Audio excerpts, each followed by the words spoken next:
Cuando yo estudiaba curso previo a la universidad, tras 12 años en el mismo colegio, pensé, a muchos compañeros no los veré más, así que voy a conversar con cada uno de Dios y de su relación con Él.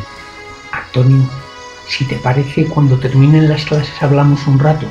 Se trata de un asunto importante. Sí, vale. Ya me contarás después, que acaba de entrar el profe. El primer viaje de Juan Pablo II a España había sido en noviembre de 1982.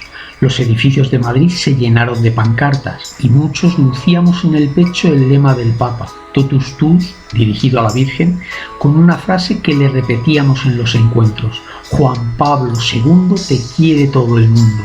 Así empecé la conversación.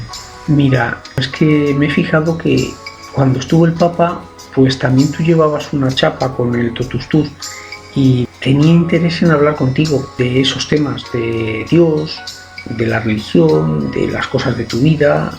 Ya era hora. ¿Por qué dices eso? Porque veía que de vez en cuando hablabas de Dios con Luis y con Javi y con otros que son más amigos tuyos, pero a mí nunca me decías nada y estaba pensando, ¿será que yo no importo? Enseguida recordé la escena del paralítico que narra el Evangelio. 38 años en el borde de una piscina milagrosa esperando curarse, pero cuando se removían las aguas, otro enfermo llegaba antes que él. No tengo un hombre que al agitarse el agua me introduzca en la piscina. Se quejó a Jesús, que acabó curándolo. Si yo no hubiese hablado con cada compañero, también Antonio podría quejarse a Jesús. En todos estos años no he tenido a nadie que me hable de ti, aunque sí lo había tenido.